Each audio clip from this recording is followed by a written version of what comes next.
നമസ്കാരം, മെട്രോ മാറ്റിനിയിലേക്ക് സ്വാഗതം. മലയാള സിനിമയിൽ ഹാസ്യത്തിനും സ്വഭാവ വേഷങ്ങൾക്കും ഒരു പുതിയ മാനം നൽകിയ അതുല്യ കലാകാരനായിരുന്നു കലാഭവൻ മണി. മിമിക്രി വേദികളിൽ നിന്ന് സിനിമയിലെത്തിയ അദ്ദേഹം തന്റെ തനതായ ശൈലി കൊണ്ടും ഗ്രാമീണത നിറഞ്ഞ സംഭാഷണങ്ങൾ കൊണ്ടും പ്രേക്ഷകരുടെ മനസ്സിൽ ഇടം നേടി. മണ്ണിൽ ചവിട്ടി നിന്ന് സാധാരണക്കാരായ മനുഷ്യരെ ചേർത്ത് പിടിക്കാനും അവരുടെ കണ്ണീരൊപ്പാനും അവരെ ആനന്ദിപ്പിക്കാനും മനസ്സ് കാണിച്ച അതുല്യ കലാകാരൻ ഇന്നും ജനഹൃദയങ്ങളിൽ മരണമില്ലാതെ തുടരുന്നു. ആദ്യകാലങ്ങളിൽ ഹാസ്യവേഷങ്ങളിലൂടെയാണ് മണി ശ്രദ്ധ നേടിയതെങ്കിലും പിന്നീട് വില്ലനായും സ്വഭാവ നടനായും തകർപ്പൻ പ്രകടനങ്ങൾ കാഴ്ചവെച്ച് താനൊരു ബഹുമുഖ പ്രതിഭയാണെന്ന് തെളിയിച്ചു. താരപരിവേഷമില്ലാതെ ആടിയും പാടിയും ചിരിച്ചും ചിരിപ്പിച്ചും സാധാരണക്കാരനായി മണി ജീവിച്ചു. മലയാള സിനിമയിലെ ഓൾറൗണ്ടർ അഭിനയം മുതൽ ആലാപനം വരെയും സംഗീത സംവിധാനം മുതൽ എഴുത്ത് വരെയും കലാഭവൻ മണിക്ക് വഴങ്ങി. സഹതാരമായി തുടങ്ങി പിന്നീട് നായകനായും അദ്ദേഹം തിളങ്ങി. പക്ഷേ അദ്ദേഹത്തിന്റെ സഹനട വേഷങ്ങൾ ഇന്നും പ്രേക്ഷക മനസ്സിൽ മായാതെ നിൽക്കുന്നു. കലാഭവൻ മണി വിടവാങ്ങിയിട്ട് 10 വർഷം പിന്നിടുകയാണ്. 2016 മാർച്ച് 6-നാണ് കലാഭവൻ മണി മരണപ്പെട്ടത്. കരൾ രോഗം ഗുരുതരമായി ചികിത്സയിലിരിക്കെയായിരുന്നു മരണം സംഭവിച്ചത്. മദ്യപാനം മണിയുടെ ആരോഗ്യം പാടെ നശിപ്പിച്ചിരുന്നു. അദ്ദേഹത്തിന്റെ മരണശേഷം ഭാര്യയും മകളെയും കുറിച്ചുള്ള വിവരങ്ങളൊന്നും കുടുംബം പുറത്തുവിട്ടിരുന്നില്ല. മാധ്യമങ്ങളിൽ നിന്നും പൊതുപരിപാടികളിൽ നിന്നും മാറി നിൽക്കുകയായിരുന്നു അവർ. ഇപ്പോഴിതാ കലാഭവൻ മണിയുടെ കുടുംബത്തിൽ നിന്നുള്ള സന്തോഷ വാർത്ത പങ്കുവെച്ചെത്തിയിരിക്കുകയാണ് അദ്ദേഹത്തിന്റെ സഹോദരൻ ഡോക്ടർ RLV രാമകൃഷ്ണൻ. കലാഭവൻ മണിയുടെ ആഗ്രഹം പോലെ തന്നെ മകൾ ശ്രീലക്ഷ്മി ഡോക്ടറായി എന്നാണ് അദ്ദേഹം പറഞ്ഞത്. മണി ഓർമ്മയായി 10 വർഷം തികയുന്ന ദിനത്തിൽ മാധ്യമങ്ങളോട് സംസാരിക്കവെയായിരുന്നു രാമകൃഷ്ണൻ ഈ സന്തോഷ വാർത്ത പങ്കുവച്ചത്. ചേട്ടന്റെ ആഗ്രഹം പോലെ തന്നെ മകൾ ഡോക്ടറായി. പാവപ്പെട്ടവരുടെ ഡോക്ടർ ആകണമെന്നായിരുന്നു ചേട്ടന്റെ ആഗ്രഹം. മകൾ MBBS കഴിഞ്ഞ് പ്രാക്ടീസ് ചെയ്യുകയാണ്. എന്റെ ജീവിതത്തിലെ ഉയർച്ചയ്ക്കും ചേട്ടൻ വലിയൊരു പങ്ക് വഹിച്ചിട്ടുണ്ട്. അതിനായുള്ള സാഹചര്യം അദ്ദേഹം ഒരുക്കിയിരുന്നു. ഡോക്ടറേറ്റ് കിട്ടി. കലാമണ്ഡലത്തിൽ അസിസ്റ്റന്റ് പ്രൊഫസറായി ജോലി ലഭിച്ചു. ഇതൊക്കെ അദ്ദേഹത്തിന്റെ ചിന്തകളെ മനസ്സിൽ സൂക്ഷിച്ചുകൊണ്ട് ഒട്ടും പതറാതെ മുന്നോട്ടു പോയതുകൊണ്ടാണ്. മനസ്സ് വിഷമിച്ച ഓരോ സമയത്തും അതിനെയെല്ലാം നിയന്ത്രിച്ച് ചേട്ടന്റെ ആഗ്രഹപ്രകാരം മുന്നോട്ടു പോകാനായി എന്നും RLV രാമകൃഷ്ണൻ ഒരു മാധ്യമത്തോട് പറഞ്ഞു. Ernakulam Sreenarayana college of medical സയൻസിലാണ് ശ്രീലക്ഷ്മി MBBS പഠിച്ചത്. നിലവിൽ ചാലക്കുടിയിലെ വീടായ മണികൂടാരത്തിൽ തന്നെയാണ് മണിയുടെ ഭാര്യ നിമ്മിയും മകൾ ശ്രീലക്ഷ്മിയും താമസിക്കുന്നത്. അതേസമയം കലാഭവൻ മണിക്ക് അർഹമായ ആദരവ് ലഭിച്ചിട്ടില്ല എന്ന് സംവിധായകൻ വിനയൻ പറഞ്ഞതും സോഷ്യൽ മീഡിയയിൽ ശ്രദ്ധ നേടി. മലയാളിയെ വിസ്മയിപ്പിച്ച് കലാഭവൻ മണിയെ മറന്നുപോകുന്നു എന്നത് സാംസ്കാരിക കേരളത്തിന് അപമാനമാണെന്നും അദ്ദേഹം പറഞ്ഞു. ഫേസ്ബുക്കിലൂടെയാണ് വിനയൻ ഇക്കാര്യങ്ങൾ കുറിച്ചത്. മണിയുടെ സ്മാരകം ഇന്നും ഒന്നുമാകാതെ ചാലക്കുടിയിൽ തരിശു ഭൂമിയായി കിടക്കുകയാണെന്നാണ് വിനയൻ ആരോപിക്കുന്നത്. നേരത്തെ മണിയുടെ സ്മാരകം പൂർത്തിയാകാതെ തുടരുന്നതിനെതിരെ വിനയൻ രംഗത്തെത്തിയിരുന്നു. എന്തുകൊണ്ടാണ് മണിയെ മറന്നു പോകുന്നതെന്നാണ് വിനയൻ ചോദിക്കുന്നത്. കലാഭവൻ മണി ഓർമ്മയായിട്ട് 10 വർഷം. മലയാളത്തിന് അഭിമാനമായ മനുഷ്യസ്നേഹിയായ ആ കലാകാരന്റെ സ്മാരകം ഇന്നും ഒന്നുമാകാതെ ചാലക്കുടിയിൽ തരിശു ഭൂമിയായി കിടക്കുന്നു. എത്രയോ വികസനങ്ങളുടെ പേരെണ്ണി പറയുമ്പോഴും എന്തേ കലാഭവൻ മണിയെ മറന്നു പോകുന്നു? ഓർമ്മപ്പെടുത്താനായി പല പ്രാവശ്യം ഇക്കാര്യം സൂചിപ്പിച്ച് ഞാൻ എഴുതുകയും സാംസ്കാരിക മന്ത്രിയോട് അഭ്യർത്ഥിക്കുകയും ചെയ്തിട്ടുണ്ട്. ജീവിച്ചിരിക്കുന്ന പല സാംസ്കാരിക നായകരും പരിഗണനയ്ക്കായി സർക്കാരിന് ചുറ്റും വട്ടമിട്ട് പറന്ന കാര്യം നേടുന്നത് നമ്മൾ കണ്ടു. പക്ഷേ മണി മരിച്ചുപോയില്ലേ?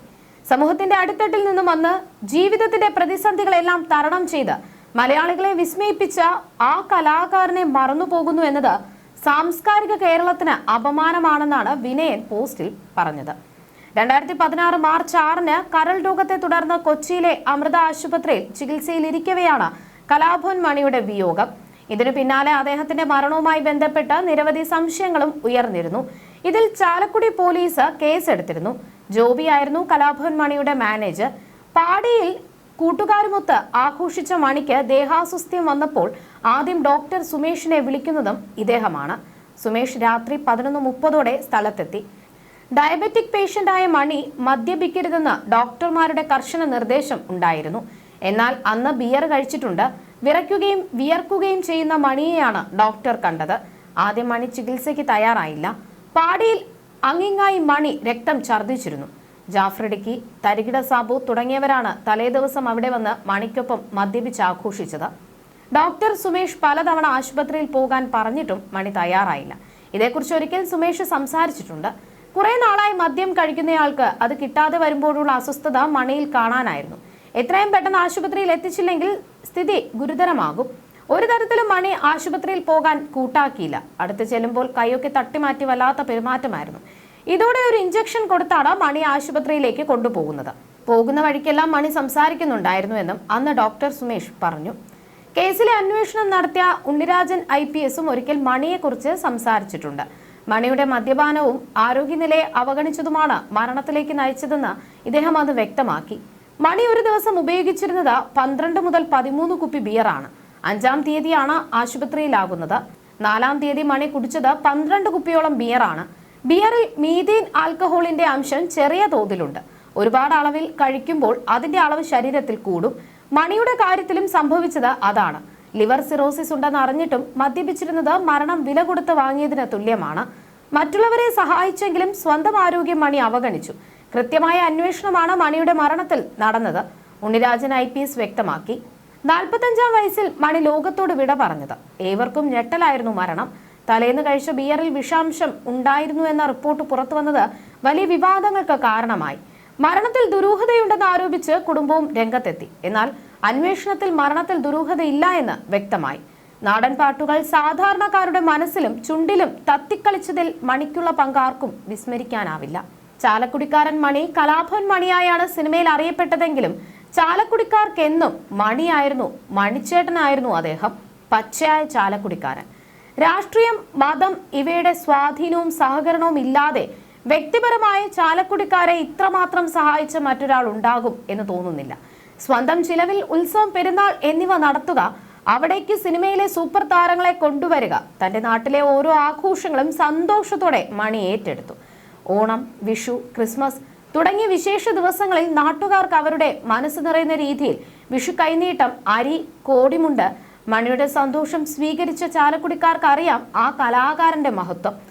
തൊഴിലില്ലാത്തവർക്ക് ഓട്ടോറിക്ഷ, പോലീസ് സ്റ്റേഷന് വേണ്ടി കെട്ടിടം, വായനശാല, computer centre, PSC coaching, dance school, government സ്കൂളിലേക്ക് സ്കൂൾ ബസ് ധനസഹായം, ആവശ്യമുള്ളവർക്കത്, അങ്ങനെ എണ്ണിയാൽ തീരില്ല മണി ചെയ്ത സഹായങ്ങളും സേവനങ്ങളും. ജാതിമത ഭേദമില്ലാതെ, വർഗവർണ്ണ വ്യത്യാസമില്ലാതെ, കുബേര കുചേല തരംതിരിവില്ലാതെ എല്ലാവർക്കും പ്രാഭിന്യനായിരുന്നു മണി. സിനിമാ പാരമ്പര്യം ഒന്നുമില്ലാതെ മിമിക്രി കളിച്ച് നടന്നിരുന്ന ആളായിരുന്നു കലാഭവൻ മണി. അങ്ങനെ സിനിമയിൽ ജൂനിയർ ആർട്ടിസ്റ്റായും പിന്നീട് ചെറിയ റോളുകളിലൂടെയും ശ്രദ്ധേയനായി. അവിടെ നിന്ന് അങ്ങോട്ട് അവിശ്വസനീയമായ വളർച്ചയാണ് മണിയുടെ കരിയറിൽ ഉണ്ടാവുന്നത്. നായകനായും വില്ലനായും കൊമേഡിയനായിട്ടും ഒക്കെ അഭിനയിച്ചു. ഈ കാലയളവിൽ അവഗണനയും അധിക്ഷേപങ്ങളും ഒക്കെ അദ്ദേഹത്തിന് നേരിടേണ്ടി വന്നു. എന്നാൽ മലയാളത്തിന് പുറമെ തമിഴിലും തെലുങ്കിലും ഒക്കെ അഭിനയിച്ച് മണി തിളങ്ങി. ഇടയ്ക്ക് ഐശ്വര്യ റായ്ക്കൊപ്പം പോലും അഭിനയിക്കാൻ നടന് സാധിച്ചിരുന്നു. അങ്ങനെ പ്രശസ്തിയുടെ കൊടുമുടിയിൽ നിൽക്കുന്ന സമയത്താണ് അപ്രതീക്ഷിതമായ മരണം താരത്തിന് സംഭവിക്കുന്നത്. ആരൊക്കെ ഉണ്ടെങ്കിലും കലാഭവൻ മണി എന്ന് പറയുന്നത് ഒരു ധൈര്യമായിരുന്നു എന്നാണ് മുൻപൊരിക്കൽ നാദിർഷ പറഞ്ഞത്. You're watching me on metromatney.com. metromatney.com. Subscribe for more videos. Subscribe for more videos. Subscribe here for more videos. Subscribe now. Thank you.